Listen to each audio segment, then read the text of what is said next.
자, 다음은 이제 상공업에 대해서. 자, 상공업은 기본적으로 무슨 관에 입각해 있다? 말업관. 아까 정도전의 그 조선경국전의 이야기를 들었죠. 본실이라고 표현한 건 농업이었고 말짝 내지는 말업이라고 한단 말이야. 그래서 말업관에 입각해서 통제하는 거지. 그래서 억상 정책이 나오게 된다. 그 이유는 유교적 검역한 경제관.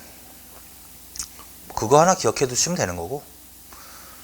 그리고 상공업에 대해서는 무슨 정책을 실시했다? 통제 정책. 그게 억상이지 뭐. 자, 그래서 철저하게 중앙집권적 통제 경제 관영 체제로 운영이 되었다. 그래서 조선 정기에는 허가 없이, 정부의 허가 없이 자유롭게 상공업에 종사하는 것을 내버려 두지 않았어. 금지시켰단 말이야. 그래서 허가받는 사람만 장사를 하게 했단 말이야. 그래서 가장 대표적인 상인이 조선 전기의 두 상인인데 그 중에서도 특히 시전 상인. 그래서 조선 전기는 무슨 상업체제냐면 시전 상업체제. 시전 상인에 관한 이야기. 이게 제일 중요하다. 근데 시전은 한양에 있으니까 이거 한양에서의 상거래에 대해서 하는 거야. 그 다음에 지방에서 상거래에 종사했던 상인들은 보부상이라고 하면 돼. 보부상. 이거는 지방. 좀 나눈다면 이런 식으로 나눠볼 수 있고, 그 다음에 이제 시전상인에 대해서 하는 거야. 시전상인은 어디를 중심으로 활동을 했다? 한양. 한양이 어디? 종로. 거기를 운종가라고도 한다. 그래서 고려시대에도 시전이 있었다. 그전에도 다 시전이 있는 거야. 근데 그전에는 개경이 있었겠지. 근데 그거를 이제 한양으로 옮겨온 거야. 그리고 한양 중에서도 종로. 서울에 종로 있죠, 왜? 그래서 요쪽 조금 올라가면 종로 있잖아, 왜? 거기에 이제 주로 어디냐면 종각서부터 해가지고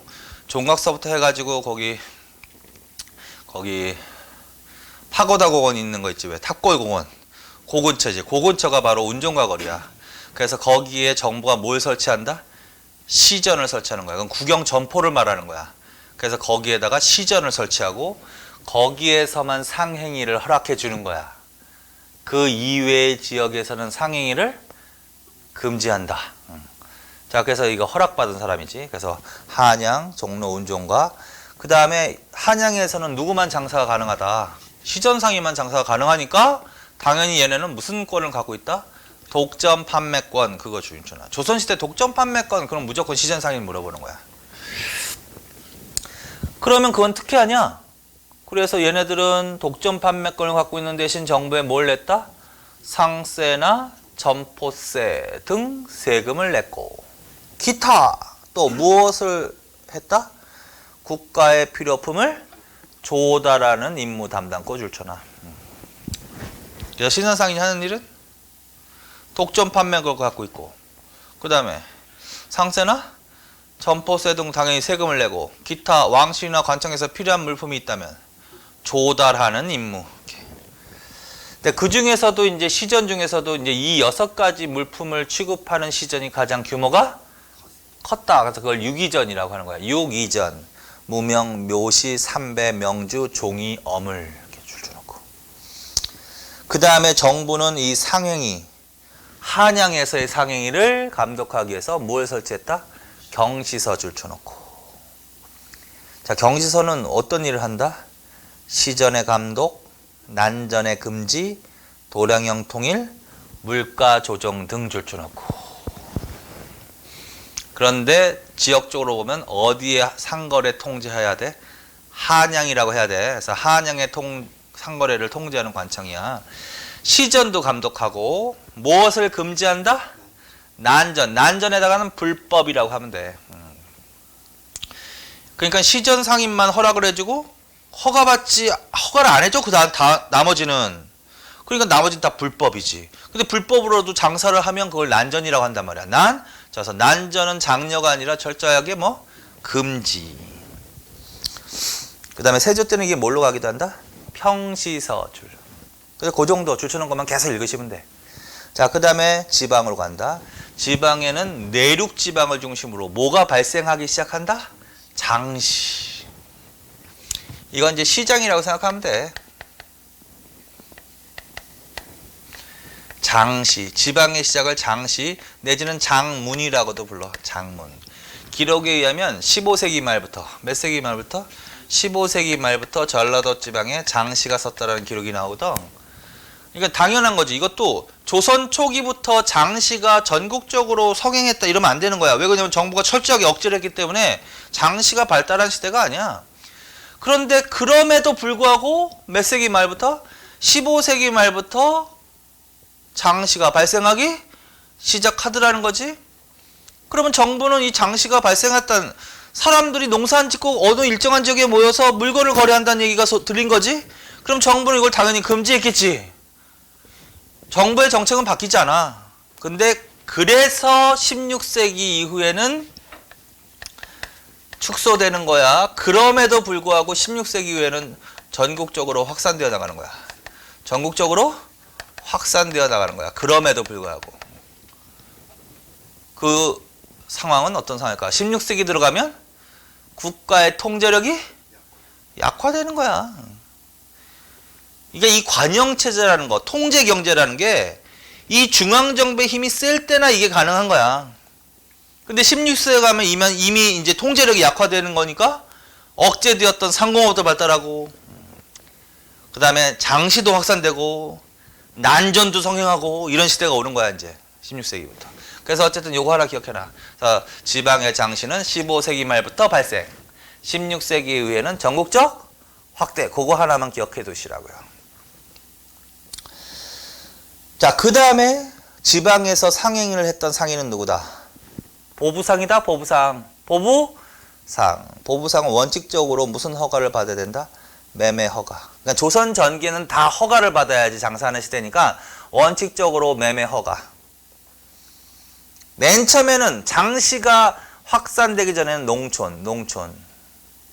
근데 15세기 말부터 16세기로 들어가면 농촌까지 깊숙이 들어가지 않아도 되겠지? 어디를 중심으로 돌아다니면 돼? 장시. 무엇을 유통시켰다? 농산물, 수공업 제품, 수산물, 약재 등. 그렇게. 별 내용은 없잖아. 그러니까 이 조선 전기에는 누구만? 시전상인과 보부상 정도만 기억하시면 돼. 그리고 나머지 상인들은 그렇게 활성화되는 시기가 아니야. 자, 그 다음에 화폐 발행. 자, 상업입은 당연히 물건을 거래하니까 화폐를 발행하는 거야. 자, 조선 전기에 발행된 화폐는 뭐가 나온다? 저화줄. 태종 때 저화. 근데 이거는 어느 때 처음 발행된 건가? 공양왕 고려말 때. 이게 우리나라 최초의 지폐죠? 그래서 공양 저화. 그다음에 세종 때는 조선통보줄. 세조 때는 팔방통보줄. 다른 말로는 전폐유협전이라고도 해. 전폐유협전. 전폐유협전이라고도 한다. 근데 이거는 평시에는 화폐로 사용되지만 전시에는 뭘로 사용되는 특징을 갖고 있다? 화살촉. 자, 가끔가다 이 문장이 나올 때 전기를 물어볼 때 화폐 발행과 관련해서 이때 나오면 안 되는 화폐가 가끔가다 들어가는 경우가 있단 말이야. 그래서 그것만 가리라는 거지. 예를 들어서 상평통보 들어가면 안 돼, 절대로. 상평통보는 조선 후기 때 발행되는 거야. 그 다음에 고려 때도 화폐가 발행된 적이 있죠. 성종 때 건원중보 이거 들어가면 안 되겠지. 그 다음에 숙종 때 활구, 은병, 해동, 사만, 동구 이런 거 들어가면 안 되겠지. 조선 전기는 요게 나와야 돼. 어쨌든 저와 순서대로 읽어. 저와 조선통보, 팔방통보. 근데 결과 발행은 했지만 일반적으로 유통되지는 못했다라고 해야 돼. 근본적인 원인은 자급자족 중심의 농업경제 구조. 유통은 부진. 그래서 주로 거래에 활용된 거는 뭐야? 쌀이나 무명. 무명은 뭘 재배해야 나온다 그랬지? 목화. 15세기가 모과 재배가 일반화되는 시기야. 목화 재배. 그러니까 결국은 이 무명은 고려시대에 일반적으로 거래에 활용됐다. 무명은 들어가면 안 돼. 그렇잖아. 목화는 고려 후기에 재배가 시작이 된 거잖아. 그것도 후기에. 근데 고려시대 전체를 얘기할 때 고려시대 무명이 일반적으로 거래 활용됐다. 그러면 안 된다는 소리잖아. 이건 어느 시대에만 들어가야 된다. 조선시대에만 들어가야 된다. 쌀은 몰라도. 자, 그 다음에 이제 무역으로 간다. 무역도 어떻게 될까? 자유롭게 내버려뒀을까? 안 그래. 무역도 다 통제야. 국가 통제야. 그래서 공무역 중심이야. 이것도 공무역 중심. 그리고 어느 나라하고 교류했다? 명, 여진, 왜 일본? 동남아. 이건 이제 외교 정책과도 관련이 있는 거죠.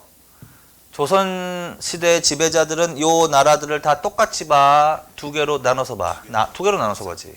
화와 이로 보지. 여기서 화는 명이지. 그냥 걔네들한테는 무슨 정책을 한다? 4대.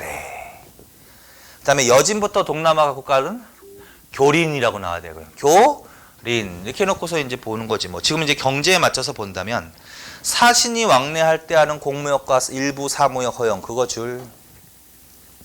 근데 조심해야 될 것은 여기서 사무역이란 정부의 허락을 받지 않고 민간인들이 개인적으로 하는 사무역을 말하는 게 아니야. 사신들이 왕래할 때 하는 공무역과 그 가운데에서 사신들의 감시하에서 이루어지는 사무역이 있단 말이야. 자, 그래서 그걸 허용한다는 거야. 근데 어쨌든 이 지문이 맞다 틀리다? 맞다. 두 번째, 어떤 형식으로 이루어졌다? 조공과 회사. 이건 무슨 관계라는 소리야? 군신 관계라는 소리지?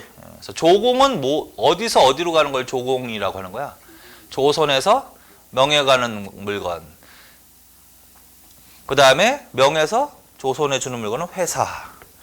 이거를 경제로 표현하면 수출품과 수입품이 된다는 소리지 이게. 자, 그래서 이게 무슨 무역이라고 한다? 조공무역.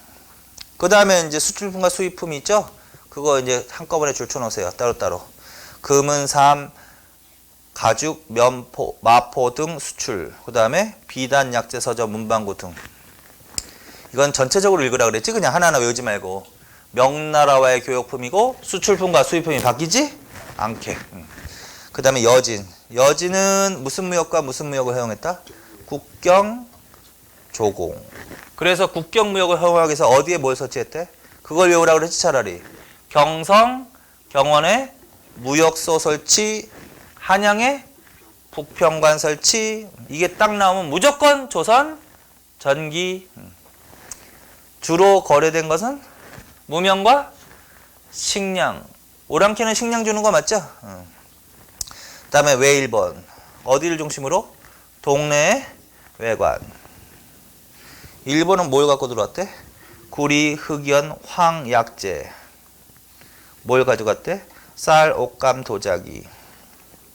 그리고 이때 그리고 아예 거기다가 왜구는 이거 기억해. 왜구는 스시마정벌. 뭐?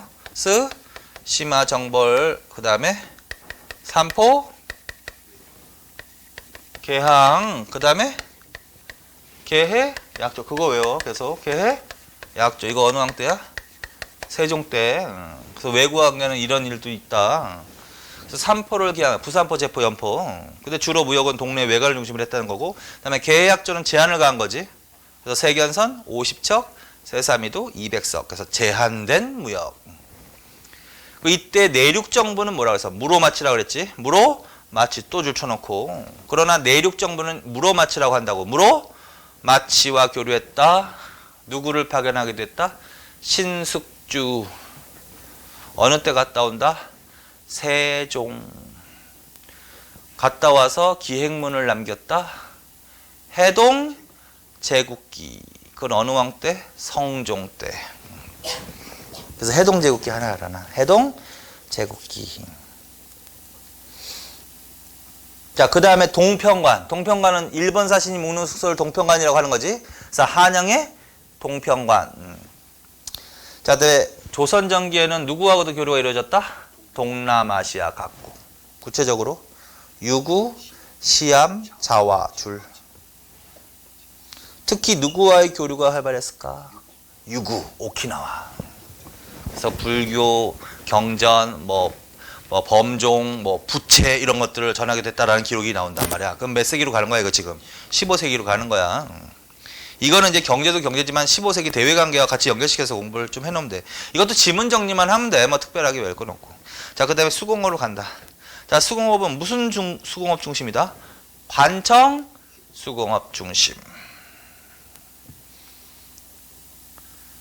그래서 이거 기본 개념을 고려시대 때 했잖아.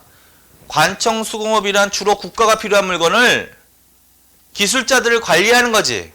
그래서 기술자들의 명단을 작성한단 말이야, 국가가. 그걸 뭐라 그런다?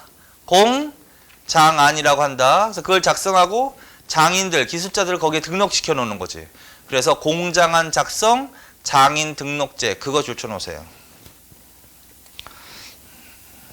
그리고 거기에 장인들을 등록시켜 놓고 어디에 소속하게 한다? 각급 관청. 근데 이제 그 중에서 중앙관청에 소속된 장인들을 뭐라 그런다? 경공장. 지방관청에 소속된 수공업자는 외공장. 그리고 그들로 하여금 국가가 필요한 물건을 제작, 공급하게 하는 시스템. 이거를 관청 수공업이라 한다. 자, 조선전기는 무슨 수공업 중심이라고 해야 된다? 관청 수공업 중심이라고 해야 된다.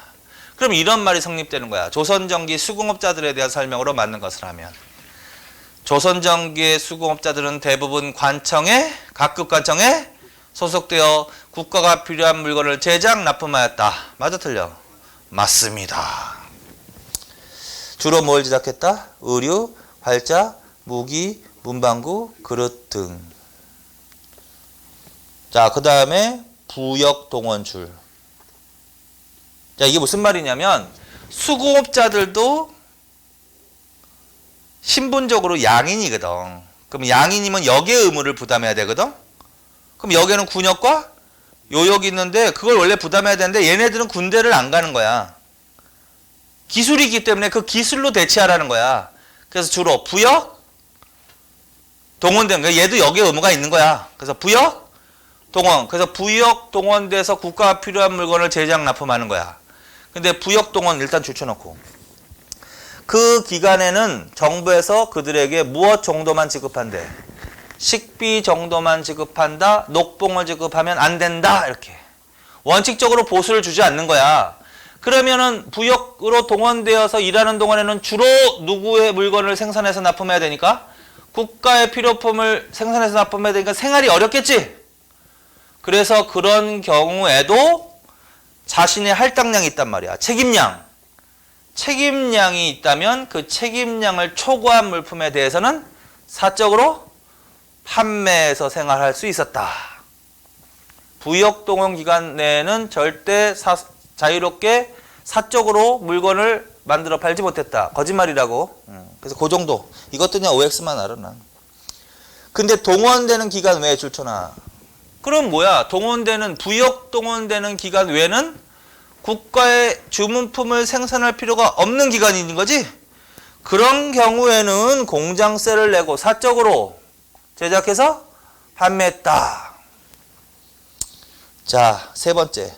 전기에는 무슨 수공업이 중심이었다? 관청, 수업. 근데 몇 세기에는 달라진다? 16세기. 뭐 때문에? 부역제 회의 줄쳐라. 부역제 회의. 이거는 뭐 그게 아니라 전체적으로 아까 그런 얘기를 자꾸 했지. 16세기 가면 국가의 통제력이 약화된다고. 국가의 통제력이 약화되는 거니까 역과 관련해서도 뭐야? 부역제가 해이해진다. 그래서 무슨 수공업이 이미 침체한다? 관영 수공업이 침체하고 민영 수공업이 발달하기 시작한다. 그래서 거기까지. 자, 그 다음에 민간 수공업과 농촌 수공업도 있긴 있다. 민간 수공업은 주로 무엇을 생산하기도 했으나 양반의 주문품 생산. 근데 주로는 뭘 제작해서 보겠다? 주로 농기구. 그렇게만 줄쳐놔. 바뀌지만 않기만 읽으면 돼. 그 다음에 농촌 수공업은 주로 농민들이 하는 수공업이야. 농민. 근데 조선전기에는 주로 무슨 목적으로 했다? 자급자족 목적. 무슨 정도로만 했다? 부업. 자급자족 밑에다 써봐. 소득, 쉼표, 판매 목적. 그 다음에 부업 밑에다 써봐. 전업. 그럼 달라지는 거지, 내용이. 응? 주로 자급자족을 목적으로 했다의 반대말이 뭐냐면 소득을 올리기 위해 내지는 판매를 목적으로 하면 달라지는 거잖아 이게 지금. 부업은 자기 주 직업이 있는데 부업으로 한다는 얘기고 전업은 다른 거지 전업. 그래서 전기에는 어떻게 나와야 된다? 자급, 자족, 중심, 그 다음에 부업. 근데 그 지금 써놓은 거 있죠? 그거는 후기나 나오는 거야. 후기에서 그것만 좀 조심해. 그 다음에 무명, 명주, 모시, 삼배 등 의류와 질그릇, 도자기 등 거기까지 줄. 자, 그 다음에 26페이지, 26번으로 가자. 249페이지. 이제 전기 마지막 부분으로 간다. 자, 몇 세기 따로 또 정리한다. 16세기 정리한다. 16세기는 정치는 뭐가 나와야 되나? 정치는 훈구하고 살인 간의 갈등이 심화된다. 그래서 뭐가 발생한다? 사화가 발생한다. 그래서 주로 누가 피해를 입는다? 살인. 그러나 정계 진출은 꾸준히 이루어져서 결국은 16세기 말에 가니까 살인들이 정계 주도권을 장악한다. 그리고 이내 곧 분열한다. 붕당 정치가 시작이 된다. 그게 이거 16세기에 이때 나와야 돼. 그리고 이제 좀 복습하는 거야. 여기다 다 때려넣고. 그 다음에 대외관계 보자. 대외관계. 이때는 대외관계가 안정된 시기일까? 불안하고 동요될 시기일까? 불안하고 동요되는 시기야. 그 대표적인 게 외인들이 자꾸 난을 일으키니까 맞지? 그래서 삼포 외란 일어나는 시기. 삼포 외란.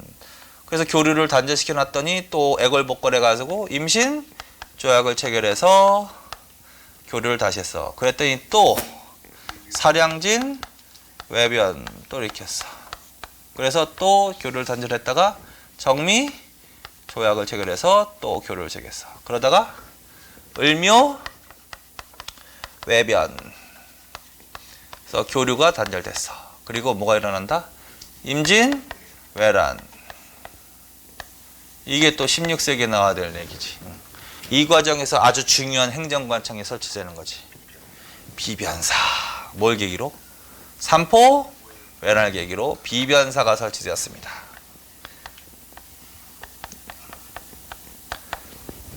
근데 이때는 임시관청이지. 군사 문제만을 다뤘던 거지. 요때 정식관청이 되지. 요때 정식관청. 상설기관화 내지는 정식관청. 요때 최고기관화 되는 거지. 요때 최고기관화. 국방력은 전체적으로 어떻게 될까? 약화되는 거지. 그래서 지방군도 변화되지. 진관체제에서 재승방력 체제로 바뀌는 때가 명종 때야. 을묘해변. 재승 방략으로 바뀌는 거지. 이렇게? 이게 정치야? 여태까지 공부한 거 있죠? 그거를 이제 따로 편집하면 이게 몇 세기의 정치다. 10? 이때 경제 상황 물어보면 거의 다 했던 거거든? 자, 밑에 토지제도부터 보자, 그냥 일단. 토지제도. 토지제도는 뭐가 발달한다? 배경. 토지의 사유욕이, 토지에 대한 사유욕이, 관리들의 토지에 대한 사유욕이 증가합니다. 그래서 훈구 세력이 권력을 이용해서 불법적인 방법으로 토지 겸병, 간척 사업. 그래서 뭐가 확대됩니다? 농장이 확대됩니다. 그래서 농장은 어떤 형태로 운영됩니다? 지주 전호제. 그래서 지주제 성행. 이건 특히 무슨 법 폐지 이후에 특히 더 격렬해집니다. 명종 때, 즉 전법이 폐지된 이후에. 그래서 결론, 토지제도의 변질이야. 16세기에 뭐가 발달합니다? 지주제가 발달합니다. 그래서 그거 하나 기억하고. 그래서 이 지주제가 발달한다는 것은 양반 지주들이 늘어나고, 이 당시에 농민들은 생활이 어렵죠.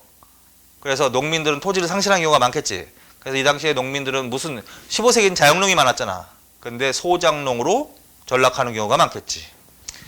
그 다음에 두 번째, 무슨 제도가 변질됩니다? 수치 제도가 변질됩니다.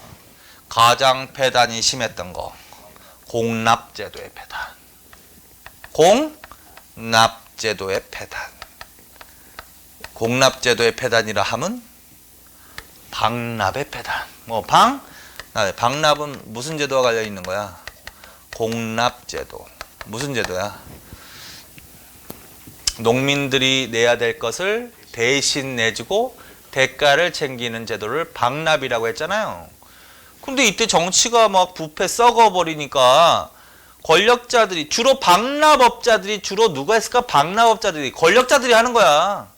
중앙의 훈구 세력의 하수인이거나 중앙관청의 서리 이런 애들, 아니면 지방의 향리 이런 애들이 하는 거야, 권력자들이. 그러면서 대가를 100배 이상 받아먹는 거야. 그러면 뭐 폐단이 심한 거지. 그래서 방납의 폐단이 가장 성행했다. 맞지? 그래서 결국은 이것 때문에 농민들의 부담이 크니까 이미 이것의 폐단을 시정하기 위한 개혁안이 등장하기도 합니다. 방납이라는 제도가 문제가 있는 거야, 아니야? 그럼 방납이라는 걸 없애면 될 거 아니야? 근데 방납이라는 제도를 하는 게 특산물로 거뒀기 때문에 대신 내주는 제도가 있는 거거든.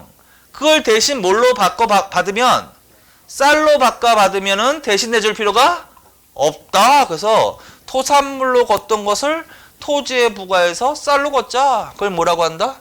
수미법이라고 한다. 그래서 이미 몇 세기에? 16세기에 무슨 법이 등장하기도 했다? 수미법. 쌀로 걷자. 그럼 거꾸로 물어볼게. 수미법은 무슨 폐단을 시정하기 위한 제도야? 방납의 폐단. 다른 말로는 공납의 폐단. 뭐를 걷던 걸 뭘로 바꿔 걷자?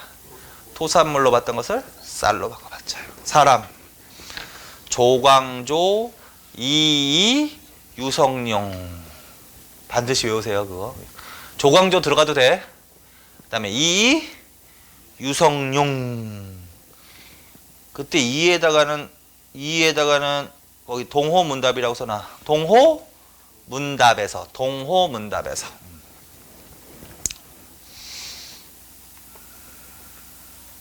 자, 그 다음에 이거는 미리 했는데 무슨 제도도 변질되는 거야? 군역 제도도 변질되는 거 아니야? 그래서 16세기에 무슨 현상이 나타난다? 대신 세운다. 대립제. 군역의 의무자로부터 군포를 징수하고 군역을 면제시켜주는 불법적인 제도가 성행했다. 방군 수포제. 따라서 정부가 이걸 막을 수가 없다. 그래서 아예 군역의 의무자로부터 군포를 징수하는 것을 법제화시켰다. 그걸 군적 수포제라고 한다. 그래서 대립제, 방군 수포제, 군적 수포제가 등장했다. 이것도 몇 세기로 간다? 16세기.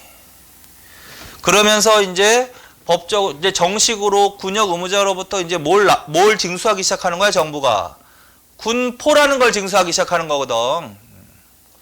그러면 농민들은 16세기에 이것 때문에 뭐를 납부하기 시작하는 거야, 그럼? 반대로. 군포라는 걸 납부하기 시작하는 거거든. 근데 이 당시에 농민들은 생활이 어려운 상태거든, 이미.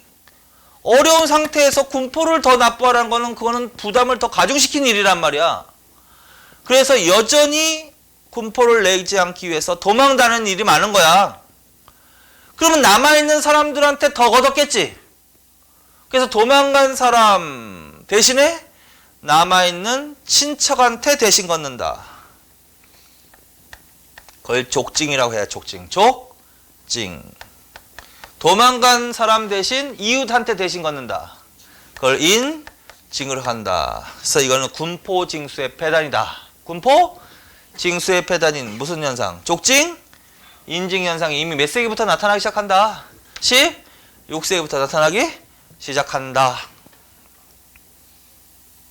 그래서 결국은 국방력이 약화된다. 그래서 지역 단위 방어 체제인 진관 체제를 더 이상 유지하지 못하고 명종 때 임진왜란 직전에 재승 방략 체제로 바뀐다. 자, 그래서 여기까지 다 했어. 일단 크거. 자, 그래서 16세기 가니까 뭐가 발달한다고? 토지 관련해서 지주제 발달, 그 다음에 수치체제의 변질로는 가장 폐단이 심했던 거 방납의 폐단, 그 다음에 족징, 인증의 폐단이 나타나는 시기다. 이것의 결과, 아니 그 전체 결과, 농민 몰락이라고. 농민의 생활이 이제 궁핍해지는 거야. 이거 세 번째 보는 거잖아. 15세기에는 안정되었던 농민의 생활이 16세기에는 이것 때문에 몰락하는 거라고. 그래서 뭐가 증가한다? 토지 이탈이 증가하는 현상이 나타난다. 도적대가 극성을 부린다. 굶어 죽는 사람이 속출한다. 이런 얘기인 거야, 결론은. 그래서 정부가 대책을 세웠지.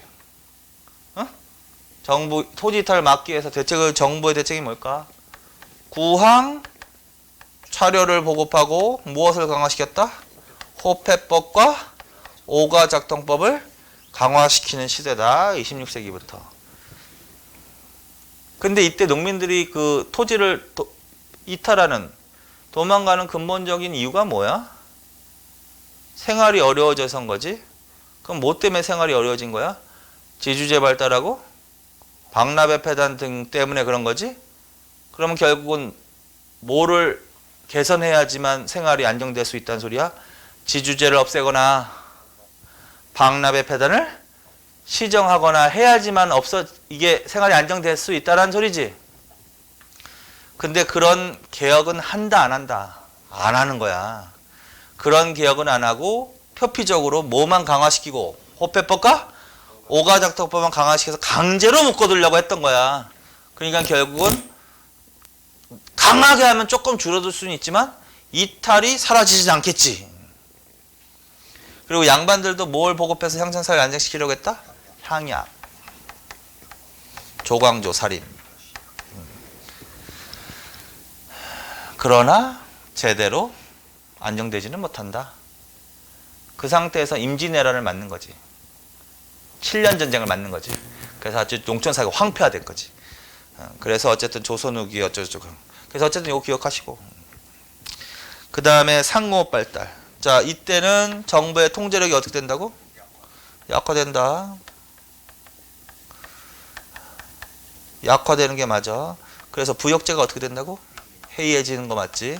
부역제가 해이해지는 거 맞지? 아까 했지 이거 수공업 할 때. 그래서 이때부터 이미 무슨 수공업이 침체하기 시작한다? 관영 수공업은 침체하고 민영 수공업이 이미 이때부터 발달하기 시작하는 거야. 그 다음에 장시 얘기도 나오지. 16세기에 지방의 내륙을 중심으로 15세기 말부터 장시가 서기 시작했지. 근데 정부가 금지했음에도 불구하고 이때는 통제력이 약화되니까 말을 안 듣는 거지. 그래서 이때는 장시가 전국적으로 어떻게 확산되어 나가는 시대지. 굳이 하자면 여기다 끼워 넣는 거지. 16세기에. 그리고 다 그런 식으로 하면 돼. 그래서 결론은 요걸 두 개를 통틀어서 이제 정리하면 통제력이 약화되기 때문에 그동안 억제되었던 뭐가 이미 발달하기 시작한다. 상공업이 이미 이때부터 발달하기 시작한다. 그리고 통제력이 약화된다는 것은 전체적으로 관영체제가 무너지는 소리지. 그러니까 관영체제가 무너지고 관영체제는 침체하고 민영체제가 발달하기 시작하는 거야. 그러니까 이걸 각 분야에다 끼면 돼. 예를 들어서 수공업 하면은 민영 수공업이 발달하기 시작한다. 상업은 자유롭게 활동하는 사상들 내지는 난전이 성행하기 시작한다. 이래도 되고, 무역이면 공무역뿐만 아니라 사무역이 발달하기 시작한다. 이렇게 하면 되는 거야, 대충. 자, 그래서 전체적으로 16세기야. 근데 그 중에서도 이제 요게 하이라이트인 거지. 수치체제 변제라서 요거. 그 다음에 이런 것들도 좀 안 하고, 부역제 해이, 장시가 전국적으로 확산, 요 정도는 외울만 하다요. 요걸 물어볼 때 사료지문을 주기도 한다는 거지. 그래서 사료지문 나올 가능성이 있는 게 임꺽정의 난이라는 거지.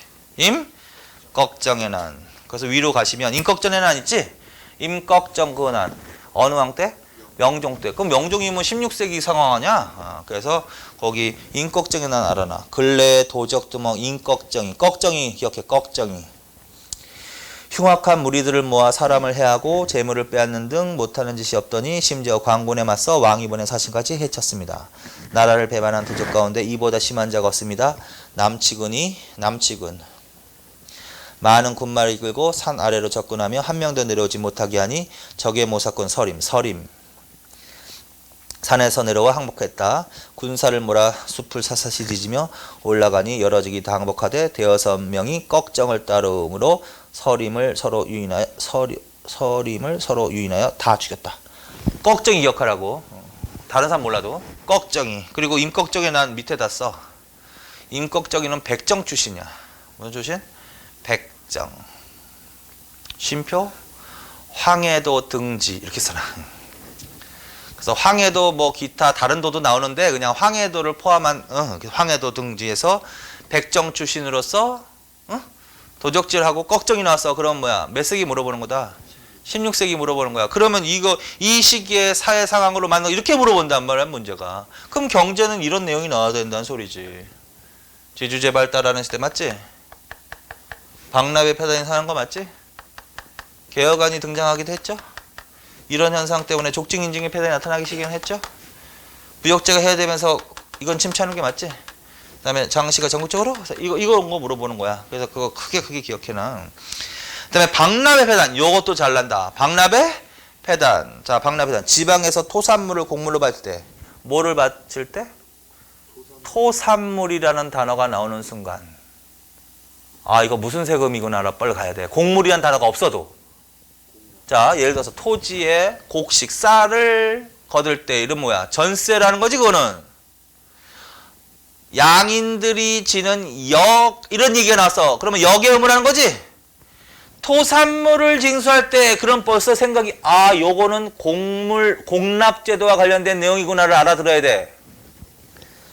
중앙관청의 서리가 공납을 일체 막고 본래값의 100배가 되지 않으면 받지도 않습니다. 백성이 견디지 못하여 세금을 못 내고 도망한 자가 줄을 이었습니다. 그래서 결국 이걸 읽는 순간 무슨 패단이라는 걸 알아둬야 돼.